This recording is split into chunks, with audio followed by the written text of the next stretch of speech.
বাঁধ রক্ষা। হল্যান্ড দেশটা খুব চ্যাটালো আর সমতল। দেশে একটা পাহাড় পর্যন্ত নেই। কোনো কোনো জায়গা আবার সমুদ্রপৃষ্ঠ থেকেও নিচু। তাই ওই দেশের ওলন্দাজ অধিবাসীরা সমুদ্র তীর বরাবর মস্ত মস্ত দেয়াল গেঁথে তুলেছে। এই দেয়ালগুলোই বাঁধ। কোনো কোনো সময় যদি ভীষণ ঝড় বৃষ্টি হয় অথবা সমুদ্র ক্ষুব্ধ দুরন্ত হয়ে ওঠে, তখন ওই বাঁধগুলো ভেঙে পড়ে আর সমুদ্র ফুঁসতে ফুঁসতে একেবারে সমতলের উপর উঠে আসে। জীবজন্তু মানুষের সলিল সমাধি ঘটে। ওলন্দাজ অধিবাসীরা সবসময় বাঁধের উপর নজর রাখে, খুব যত্ন নেয় বাঁধের, এবং বাঁধে এতটুকু গর্ত হলেই মেরামত করে ফেলে। সমুদ্র তীরের কাছে একটা গ্রামে হান্স নামে একটি ওলন্দাজ কিশোর তার বাবা মার সঙ্গে বসবাস করত। হ্যান্সদের গ্রামটা নিতান্তই ছোট ছিল। এ গ্রামে একটাও স্কুল ছিল না। তাই হ্যান্স রোজ 2 মাইল পায়ে হেঁটে পাশের গ্রামের একটা স্কুলে পড়তে যেত। ঠান্ডা কনকনে শীতের মাসগুলোতে হল্যান্ড দেশে খুব তাড়াতাড়ি সূর্য অস্ত যায়। তাই হ্যান্স যখন হেঁটে হেঁটে স্কুল থেকে বাড়ি ফিরত, তখন চারিদিকে অন্ধকার হয়ে যেত। এমনই এক শীতের সন্ধ্যাবেলা বাঁধের ধারে ধারে হ্যান্স স্কুল থেকে বাড়ি ফিরছিল। সেদিন ঝোড়ো হাওয়া বইছিল, ফলে ঠান্ডাটা নিদারুণ হয়ে উঠল।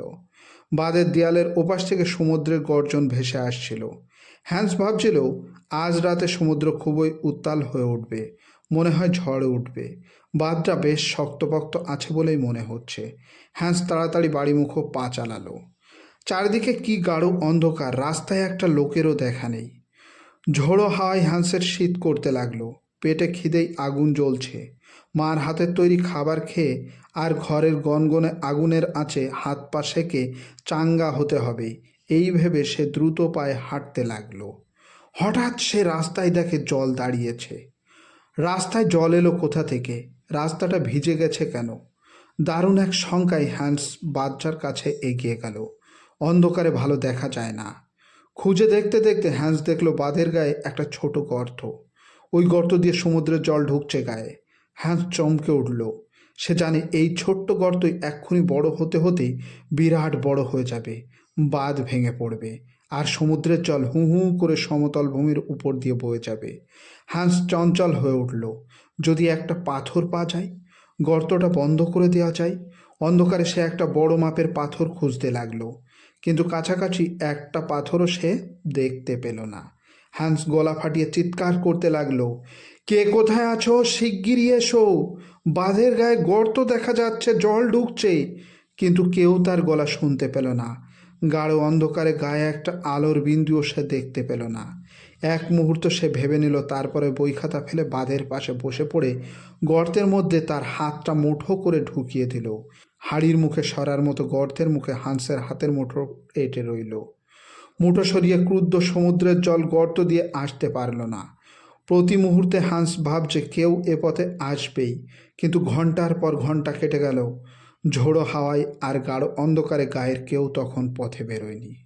জলে আর ঠান্ডা হাওয়ায় হান্সের শরীর ঠকঠক করে কাঁপছে, কিন্তু ওই গর্ত সে কিছুতেই বড় হতে দেবে না। বাঁধ ভাঙলে সারা গা ভেসে যাবে। যত কষ্ট হোক বাঁধ সে রক্ষা করবেই। এই দৃঢ় প্রতিজ্ঞা নিয়ে হান্স গর্তে হাত চেপে রেখে বসে রইল। বাড়িতে হান্সের মা ব্যস্ত হয়ে উঠলেন। হ্যান্স তো কখনো এত দেরি করে না। কোনো বিপদ হলো না তো হ্যান্সের? আকুল হয়ে মা বাবার কাছে গেলেন। হান্স যে এখনো ফেরেনি, একবার বেরিয়ে দেখো না। একথা শুনে হান্সের বাবাও ব্যস্ত হয়ে উঠলেন। ওর বন্ধু উইলিয়ামের বাড়ি যায়নি তো, আর একটু দেখো। রাত বাড়তে লাগলো, হ্যান্স বাড়ি ফিরল না। মা বললেন, যাও না উইলিয়ামসদের বাড়ি, দেখো না ওখানে হান্স আছে কি না। এত দেরি তো ও কোনোদিন করে না। আমার যে খুব ভয় করছে। হান্সের বাবা উইলিয়ামদের বাড়ি গিয়ে দেখেন হান্স সেখানে নাই। উইলিয়াম বলল, আমি আজ একটু আগেই বাড়ি চলে এসেছি। হান্সের তখনও পড়া হয়নি বলে আমার সঙ্গে তো সে আসেনি। হান্সের বাবা বাড়ি ফিরে এলেন। একটা আলো হাতে নিয়ে বললেন, আমি হান্সের খোঁজে যাচ্ছি। তিনি আলো নিয়ে বাঁধ বরাবর রাস্তা ধরে হাঁটতে লাগলেন। রাস্তার সেই ভিজে জায়গায় এসে তিনি দেখতে পেলেন হান্স গর্তের মুখে একটা হাত ঢুকিয়ে বাঁধের ধারে বসে আছে। ঠান্ডায় ক্লান্তিতে সে ভেঙে পড়েছে। তবু সে বাবাকে ক্ষীণ কণ্ঠে বলল, আমি কিছুতেই আমার হাত সরিয়ে নিতে পারবো না, তাহলেই সমুদ্রের জল হুড়হুড় করে ঢুকে পড়বে। তুমি শিগগিরই গায়ের লোকেদের ডাকো। তুমি না ফেরা পর্যন্ত আমি ঠিক থাকতে পারবো। হান্সকে দেখে বাবার যেমন কষ্ট হলো তেমনই গর্বও হলো। নিজের গায়ের কোটটা খুলে তিনি হান্সের গায়ে জড়িয়ে দিলেন। তারপর গ্রামের দিকে তিনি ছুটে গেলেন। খবর পেয়ে গায়ের লোক বাঁধ মেরামতের সরঞ্জাম নিয়ে ছুটে এলো। হান্সের হাত সরিয়ে পাথর গুঁজে বাঁধের গর্ত তারা বন্ধ করে দিল।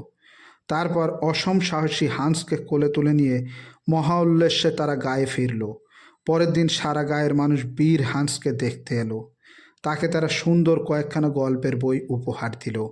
বইয়ের ভিতরের পাতায় উজ্জ্বল অক্ষরে গ্রামবাসীরা লিখে দিল, বিপদের হাত থেকে গ্রামকে রক্ষা করেছে যে সাহসী ছেলে, সেই হান্সকে। সারা গায়ের প্রশংসায় আর সেই ভালোবাসায় ভরা উপহারে হান্স গর্বিত এবং খুব খুশি হয়ে উঠল।